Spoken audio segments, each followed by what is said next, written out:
Hiroshima vanishes in seconds. But Japanese high command? They refuse to believe it. One general called it impossible physics. Another thought Americans were bluffing with regular bombs. The third, he realized the truth, and what he said changed everything. Because when Tokyo finally understood what happened, their response wasn't what anyone expected. What they said in that room would determine millions of lives. But first, they had to accept their city was actually gone. August 6, 1945, morning. Hiroshima goes silent. Not just quiet, completely gone from all communication. Japanese high command sits in Tokyo. They receive the first reports.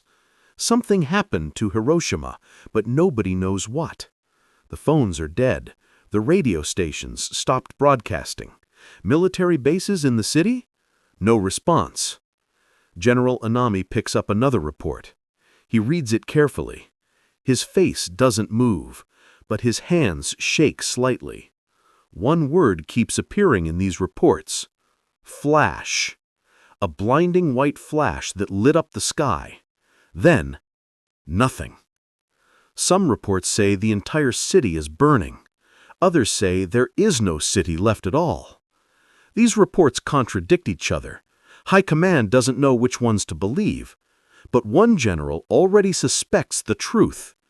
And what he's thinking terrifies him more than any battle he's ever seen. The generals gather in the war room. Maps cover every wall. Hiroshima should have 350,000 people, should have factories, military headquarters, thousands of soldiers. But now, just silence.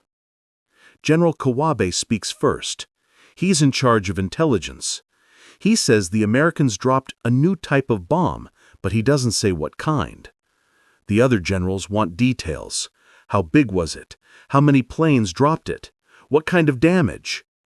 Kawabe's answer shocks everyone. One bomb, one plane, the entire city. The room goes quiet. Nobody speaks.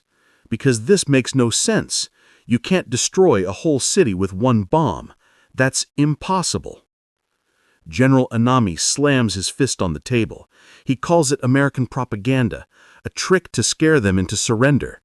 But then another report arrives. This one is different. This one comes from a pilot who flew over Hiroshima 3 hours after the flash. What he saw made him physically sick. The pilot's report lands on the table. His handwriting is shaky, unsteady. He describes a cloud, not a normal cloud, a mushroom-shaped cloud rising 40,000 feet into the sky. Below the cloud, nothing. Where Hiroshima used to be, just smoke and fire spreading in all directions. The pilot says he could see the destruction from 150 miles away. The smoke, the glow, like the sun had fallen to earth. General Torashiro reads this report 3 times. Each time, his expression gets darker. He knows about atomic research. Japan has its own nuclear program. Small, incomplete, but he understands the theory. If America built an atomic bomb first. He doesn't finish that sentence out loud, but everyone in the room knows what it means. Everything changes. Every strategy, every plan, every hope of continuing the war. General Anami still refuses to accept it. He orders a team to go to Hiroshima, see it with their own eyes. But that team will never make it there. The investigation team boards a train, destination Hiroshima. But 30 miles from the city, the train stops. The tracks ahead are destroyed. Twisted metal, melted in places. The team continues on foot. They climb a hill. From the top, they should see Hiroshima in the valley below. Instead, they see nothing but ruins, smoke, ash. One officer takes out binoculars. He scans the area where downtown used to be. The buildings are gone. The bridges are collapsed. The rivers are full of bodies. He lowers the binoculars. His hands are shaking. He tells the others what he saw, but his voice is barely a whisper. They send a radio message back to Tokyo. 4 words. The city is gone. General Anami receives this message. He crumples the paper in his fist. He still doesn't want to believe it. But then the scientists arrive, and what they tell him changes everything.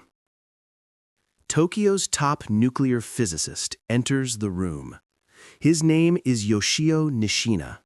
He's been studying the reports, the flash, the mushroom cloud, the total destruction, the radiation burns survivors are describing. Nishina speaks clearly. No emotion, just facts. This was an atomic bomb. There is no doubt. The room erupts. Generals start arguing. This can't be real. America can't have this technology. Nobody can. But Nishina explains the science. Splitting atoms, chain reactions, energy release equivalent to 15,000 tons of TNT from one bomb, one single bomb. General Kawabe asks the most important question. How many of these bombs do they have? Nishina shakes his head. I don't know, but making one means they can make more. The implications sink in slowly. If America has more atomic bombs, they can destroy Tokyo, Osaka, Kyoto, every major city in Japan. And there's no defense against it, no way to stop it, no way to shoot it down.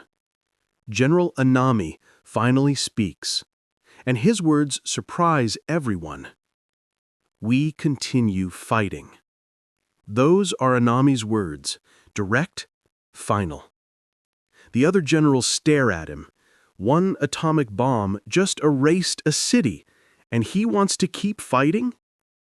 Anami explains his thinking. Yes, the bomb is terrible. Yes, it changes warfare forever. But Japan's honor matters more than survival. Surrender means shame, occupation, the end of the emperor's divine status. Better to die fighting than live in disgrace. Half the room agrees with him. The other half stays silent. They're thinking about their families, their children, their cities full of civilians. But then news arrives. August 9th, 3 days after Hiroshima. Another city is gone. Nagasaki. Another atomic bomb. Another mushroom cloud. Another 40,000 dead in seconds. This changes the debate completely. America isn't bluffing. They have multiple bombs, and they're willing to use them. Emperor Hirohito finally speaks. For the first time in Japanese history, the emperor directly intervenes in military decisions. His words will end the war, but what he says shocks the entire command. August 10th, the emperor's voice breaks through the arguing. We must bear the unbearable. These words carry enormous weight. In Japanese culture, the emperor is divine. When he speaks, it's not just an opinion. It's a command from the heavens. He says surrender is the only path. Not because of fear, but because of responsibility. To protect what remains of Japan.